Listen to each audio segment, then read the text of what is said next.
ข้าวจำเกลือให้หลานกิน บ่มีอาหารเนาะบ่มีอาหารก็ข้าวเลยข้าวตัวนี้น่าจะเป็นข้าวให้เพราะเป็นข้าวที่ว่าเม็ดใหญ่ทุกคนถ้าว่าข้าวโอ้ได้หลายเนาะชนอยู่ใช่นี่นะ ชนอยู่นี่ ชนอยู่ห้วยนี่คนละว่าได้ไฟฟ้าบ้านนี่แต่ว่าสายไฟความหู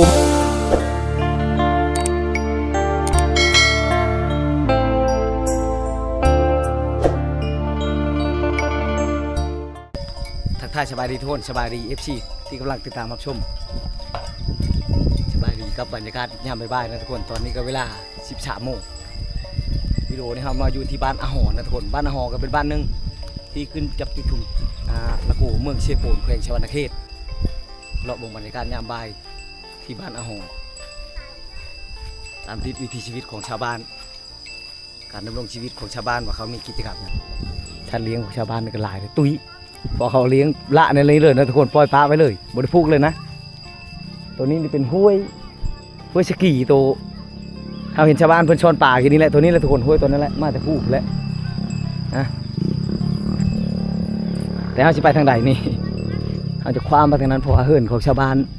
อยู่เบื้องนั้นหลายกว่านะทุกคนเลาะทางนี่จะบ่หลายชวนของชาวบ้านนี่มักเพชรเด่นนี่เลยเขาปลูกนี่นะมักเพชรนี่นะทุกคนเพชรป้าเป็นดกแต่แท้มักเพชรนะนะทางนั้นก็มักน้ำโอ้แบนี่ใหญ่แท้ป้าตัวโอ้ชาวบ้านจะไปใช่โอ้โคกตำข้าวในจุดเกียงตำเจียวใช่ไหมทุกคนนะเขาตำเจียวตำเกลือใช่นี่ โอ้เขาตำชมเขาตำหุ้งเพราะเขตชนบทเขามักตำคมตำชมตำหุ้งจะโคกง่ายนี่ทุกคนเขาจะตำกินรวมหลายๆคนเขาจะตำจะโคกง่ายนี่ตัวนี้เป็นโคกไม้แต่ว่าตัวนี้เป็นโคกชิมั่งเขาเช่าทอกเอานี่ชาวบ้านทอกเอาเองตัวนี้เอาชิมั่งมาทอกเขาเห็ดโห่งมาแล้วก็ทอกแต่ว่าตัวนี้กว้างกว่าโคกไม้นะทุกคน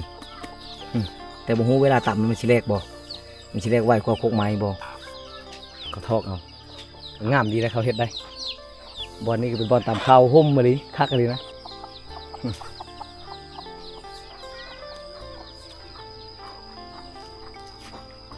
คือบ่เห็นชาวบ้านเอาไฟเขาเหินเนาะมุ้ยไฟเนาะเอาสายไฟนี่ได้จ้ะโอ้คนละว่าได้ไฟฟ้าบ้านนี่แต่ว่าสายไฟความหูเบื้องชายชื่อเนาะ พอแต่ได้เบื้องชายไฟชื่อนะทุกคนยังบ่ทันได้เอาเข้าเหินโอ้คนละว่าได้ไฟฟ้าแล้วว่ะพอแต่ได้ฉายมันความหู พอแต่ได้เบิ้ง พอแต่ได้เบิ้งฉายมันได้เบิ้งฉายกับเสาไฟฟ้ากันเนาะ คนละขึ้นว่าได้เลยโอ้ยังบ่ทันได้เข้าไฟโอ้บ่ทันได้มีไฟเข้าเนาะตามเข้ายามเที่ยงเนาะ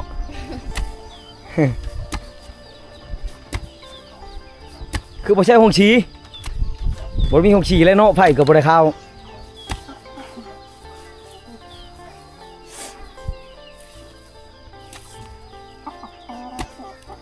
ายังกันน่ะคือแดงเขานี่โดยโทษนักเช่าเนี่ยโดยไหน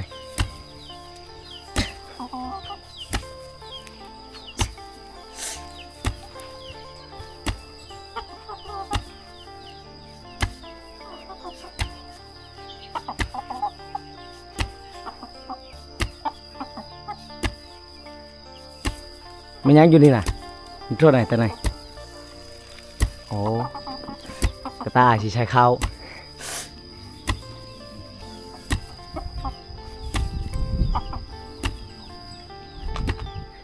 เฮ็ดยังจนลูก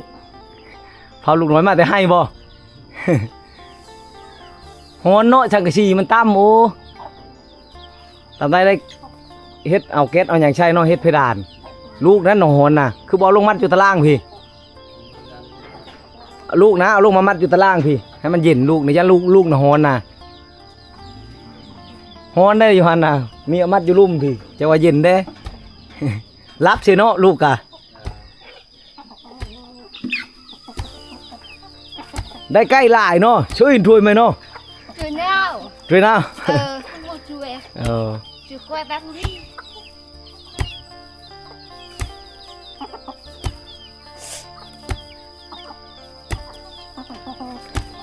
อุ้มสิชื่อมอมนี่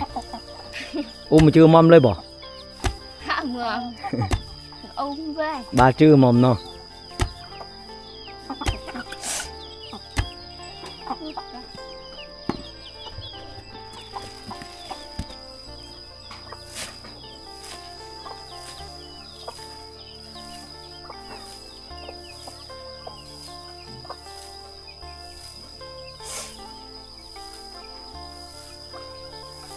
พัดแล้วบัดนี้เนาะอุ้มแล้วนี่เนาะ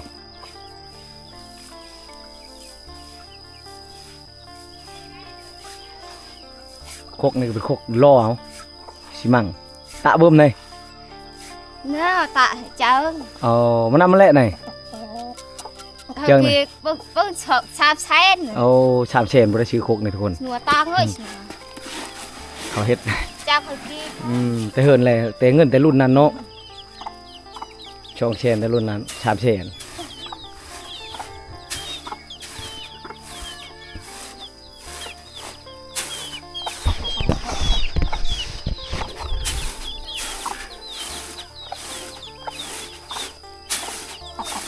Ôi.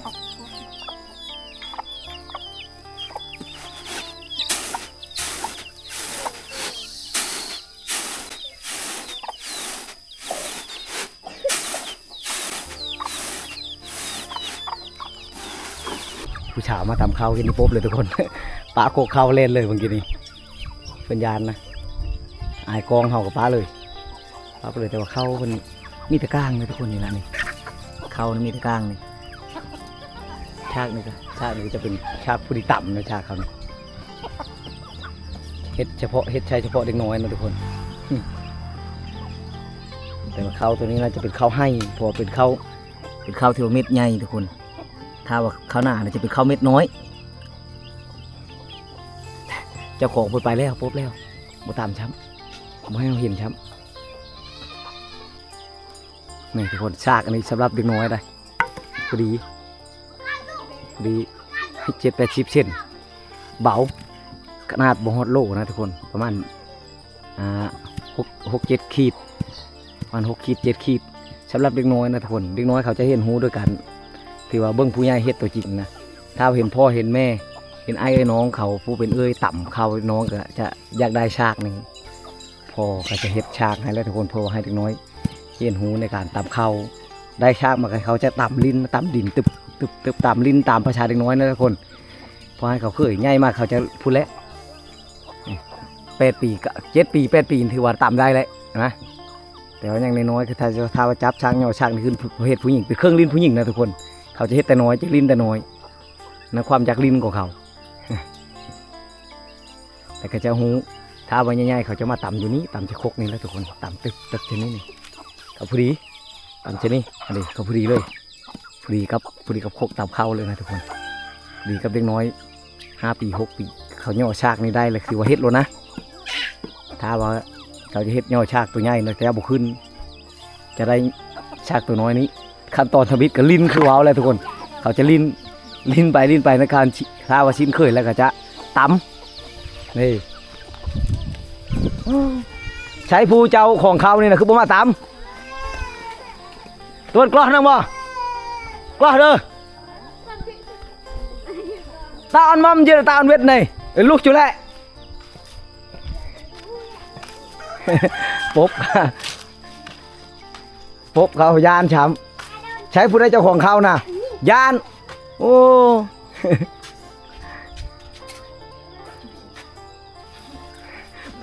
ปลาโคกเขาหรือปลาเล่นเลย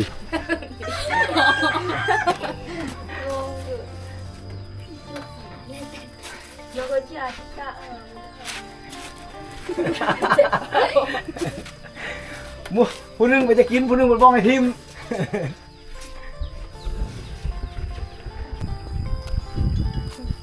ชนอยู่ไส บ้านห่อ ฮะ บ้านห่อ มันฮอ สอนปลา โอ้ได้หลายเนาะชนอยู่ไสนี่น่ะ ชนอยู่นี่ ชนอยู่ห้วยนี่ อืม ชนผู้เดียวเจ้า เออ อันนี้น่ะห้อยเนาะนี่ห้อยกาวเนาะ หอยก็เอา เจ้าชนแล้วเลยเจ้าเลือกเนี่ยนะบ่ เออ ล้างป่าชิมื้อเนาะ อืม โอ้กุ้งก็ได้หลายทุกคน ตัวนี้ก็เอาบ่ตัวนี้ก็ เอากัน งูหยังเจ้าเอิ้นนี่น่ะ อูอูน้ ชันเนี่ยก็ ำอืม ชันเด้อ ฉันเดอ เออ ไปผู้เดียวเนาะ อืม แต่เช้านี่บ่จะไปนี่ เออแต่เช้านี่แหละ แล้วเราบ่เฮ็ดให้เฮ็ดชวน นี่แหละเฮ็ดแล้ว สบายเนาะมีแต่ไปหาอยู่หากิน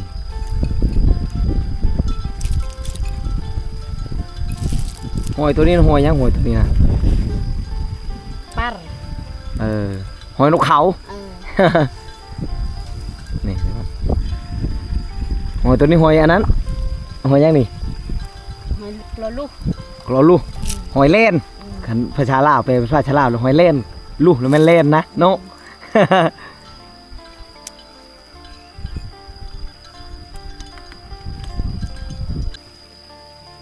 เก็บเรื่องเอาอะไรนี่เนาะ อืม คือบอกหลายๆหอยนี่ ก็มีละ โอ้ป่ากันเนี่ยอันนั้นอยู่เปื่อยเอ้ยป่าน่ะใช่กับหอยนี่เวลาหอย เปื้อ เวลาหอยติ่งมันก็จะเปื่อยแล้ว เอ๊ะท่านน่ะก็มาแต่หาหยังกันนั่นน่ะผู้หาชนป่าบ่ท่านน่ะกันหน่อไม้โอ้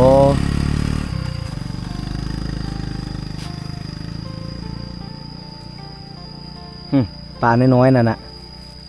แต่ติ่งยังเปื่อยเอ้ยหลายป่าในห้วยนี่เนาะเช่นนั้นน่ะสิล้างทอกทิมบ่เราสิล้างห้วยยังห้วยตัวนี้น่ะห้วยยัง กี้ ห้วยสกีโอ้ห้วยสกีห้วยตัวนี้ไหลฮอดบ้านนั้นผู้บ่บ้านพลองบ้านนั้นผู้บ่แม่นบ่ห้วยตัวนี้บ่ฮอดพุ่นน่ะ บ้านห้อง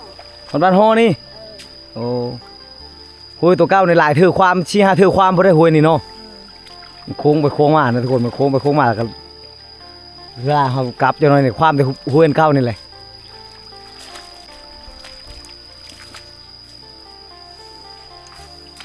ไม่ยังอันนั้นก็พักผักกูดเอามือแกงเชปลาบัดในก็เทเจ้าอื่นน่ะ เจ้าดิ บัตรโจน เออ บัตรโจนแกงเชปลาเชฟผู้บางคนเอามักโอ้หอยเลยเจ้าบริชัยอันนั้นเนาะเจ้าบริชัยกับเจ้าบริชัยกันคลองหันคลองบริเจ้าอื่นไม่ยังกันน่ะมันใช่ปลาน่ะ เด้อ ดื้อขัดไปพระฉลาวกับคลองนะอายุดื้อนะทุกคน แต่ว่าจะแตกต่างคลองแถวมันมีง่ามีหยังแต่ว่าเขาบ่มี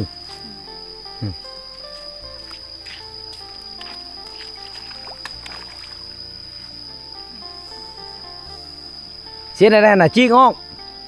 เห็นไหม โอ้เอาหนังมันออก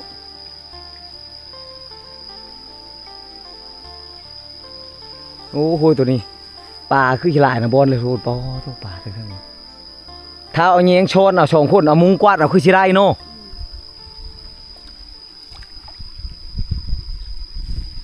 แต่ว่าเราชนเอาชวิงชนเอากันยังพอได้นั่นเราพูดปลาคังเรากันยังได้ทุกคนนั่นนะโอ้โหโอ้นั่นน่ะ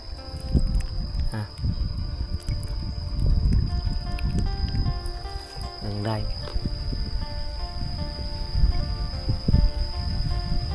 ตัวนี้ก็ไล่ลูกไปเขาพูดแล้วถูกมันรันหอพอแล้ว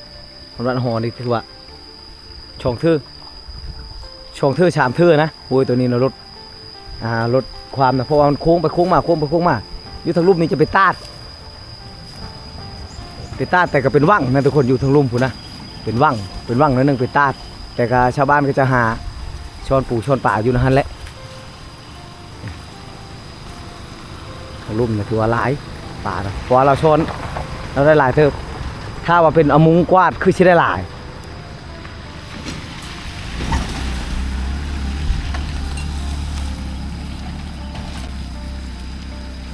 กลับเลย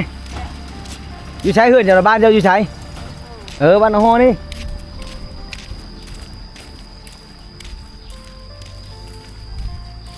กลับแล้วได้อาหารแล้วมือแกงกินแล้วเฮ็ดชูครอบชูครัวกินชูลูกชูเต้ากินแล้วอันนี้เป็นช่างมาตรฐานนะทุกคนชุบอ๋อตัวแข็งเลยเฮ็ดอะไรนี่นะโอ้ออกอยู่แล้วน้ำกันแห้งอยู่เลยทุกคนจ้าอย่างนี้คักน้ำนี่โอ้เย็นเย็นคักกะลีมันชวนเฮ็ดหยังเน่มันค่ายๆยามันบ่เคยเห็นอันตะเคยเฮิมอุ้มลูกบ่ลูกหรือหลานหลานโอ้พ่อแม่ไปใช้ บะจัดเอาเอง เฮ็ดอยู่ใช้จัดไปแล้ว จัดยง ตะตะเป็นในระดับไหนตะใช่ ไปไหนรุ่ยน้าวจ้ะ โอ้เนี่ยยาวเนาะ เนี่ยยง อยู่ไกลเฮ็ดให้กะถ้าว่าอยู่ไกลกับมีแต่ให้แต่มีแต่ดินแต่ดอนผู้อื่นก็บ่ได้เนาะอันนี้นี่แม่ก็อันนี้นายยาได้นี่ไรฮึดเนาะ เอาเขา ป้อนข้าวเอายังป้อนหั่นน่ะ บอยจ้ากับบอย ข้าวกับเกลือ เอาข้าวจำเกลือเด้อข้าวจำเกลือให้หลานกินบ่มีอาหารเนาะ บ่มีอาหารก็ข้าวแล้วอึดลูกหลานกินเห็ด อึดเนาะ อึดข้าวกิน บ่มีหน้าเนาะมีแต่ให้ บ่มีน้ำ ได้จักเป้าปีนี้ได้จักชอบปีนี้น่ะ โอ้ยชิเป่า สิเป้าคนจะคน หลายคนน่ะลูกหันจะช่องแม่พ่อแม่ไม่ก้อยเฮือนดูละอ่ะ เฮ็ดกินยังชาน่ะแกงยังน่ะต้มยังน่ะรอคือ เบิกอับตัวกูอ่านกระชูบ อันกระชูบเคี้ยวกระชูบทุกคน เคี้ยวกระชูบ เฮ็ดกระชูบใช้ลาป่าแซ่บได้จาเมียงแอม นุ่งปืนปลาตะละเจ้า ในตะตูมในเด้ออันไหน เป็นบ้าอุ่นช่อย โอ้ขั้นเนาะ เปยละช่อย ช่อยอาการกี่กรอโรกี่กรอช่อยระเบิ้นกรอกี่ กรอช่อยละบ้าเหมือนไปได้ไปดูแล้วดังฮะ ดังเตอัดกับรูคืออีละกุยพรู แค่กี่แบบดังเลยจะได้เราเนี่ยอะไร ขอบใจเนาะพอเท่าเฮ็ดยังกันน่ะเฮ็ดยังฮะปลูกไม้ปลูกต้นไม้ต้นหยัง ปลูกต้นหยัง